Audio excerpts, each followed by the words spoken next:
Welcome to Mika's Journey, a transition story. Please like, share, and subscribe. So today's episode, I thought I'd talk about the prosthetics that the VA is providing. One thing they provide is some underwear. Boy, I am not organized here at all. Where did those go?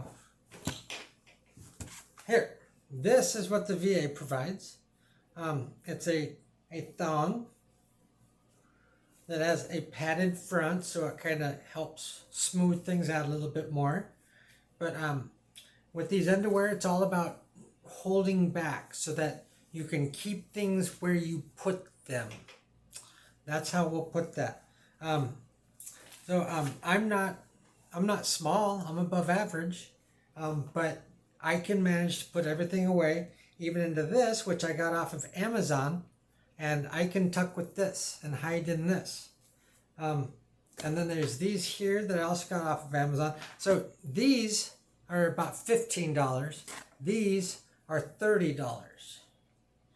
And there's a lot more to them, but they're much thicker. So if you're wearing something like yoga pants or something like that, these are going to show right through and they're not going to be as good. So then we kind of have to look at something else.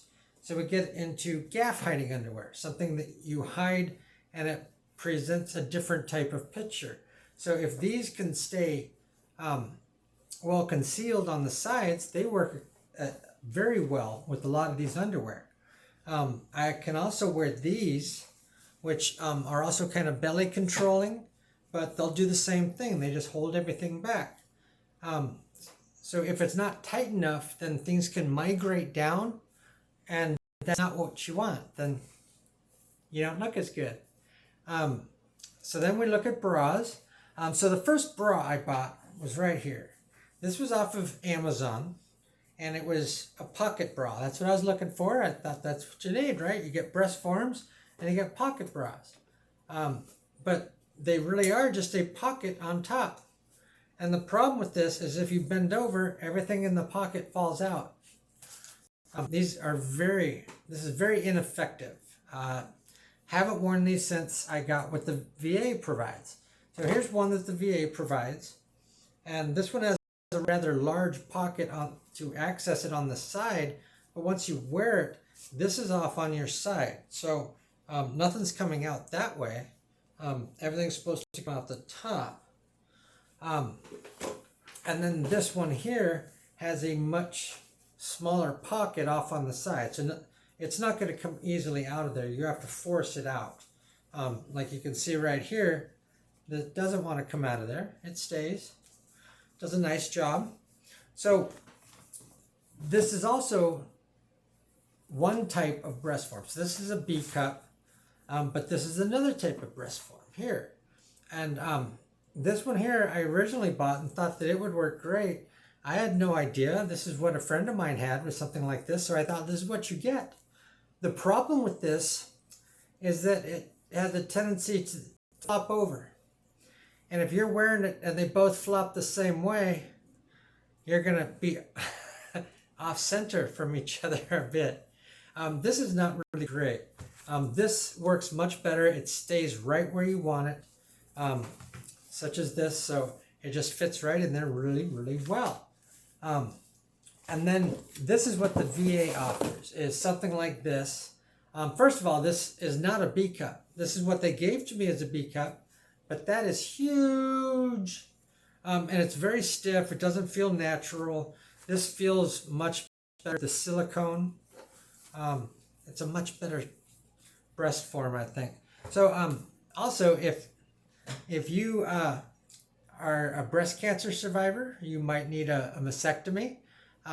This is something that breast cancer survivors, something like this, because they may only lose one side. They may not be ready at first to get any sort of breast augmentation, or they may not be able to. I'm not sure how any of that works. I haven't talked to anyone about that. That's another subject for another show. But this is all about good mental health. We want to be seen as feminine and all of that. So I also, after I bought these, I wanted to, my ideal breast size would be a B, but I can't anticipate that that will happen. So I really felt a little awkward wearing those all the time, and I went back to the A's to wear those. Um, but yesterday, when I was going out to see a friend, I noticed a little sensitivity underneath the breast forms, and you tap it on, like, well, that feels weird, but you feel the breast, and it feels normal. Today, I'm feeling it again. I can feel some sensitivity in the nipple, and it seems way too early for my hormones to be doing anything there. It says right here, I think I went over this with you very early on, that what is this? Breast growth, the expected onset is 3 to 6 months. I'm only 4 weeks in. This can't possibly be breast growth, can it? Can it be a start? Is that all it takes? I don't know. I got really excited. And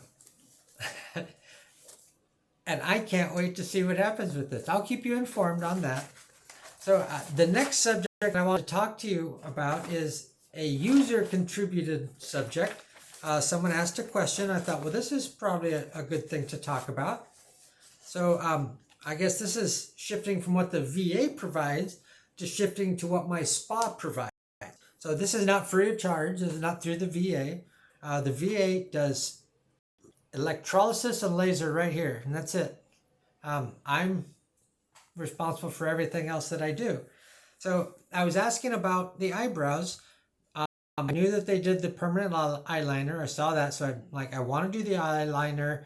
Let's also talk to them about the eyebrows, what they'll do. So I asked, what do you offer? And they said microblading is one thing we do, and I have no idea what that is. I'm like, all right, let's set up a consult so I can see what that's all about. So I sit down with her and tell her I'd like to do microblading, and she's just like, no. I don't know, oh, okay, I don't know what's going on here. But she's like, are you going to do FFS for facial feminization surgery? I'm like, oh, well, I don't know if I'm going to do that. Not yet. She goes, well, we don't ever want to do anything that's going to be permanent. And that's what microblading is. You are tattooing eyebrows on. So she's like, if you're not going to do it, if you're sure, or perhaps afterwards, then we come in and do some work on your eyebrows and perhaps add tails onto them. But you have lots of eyebrows to work with. I think that plucking will work.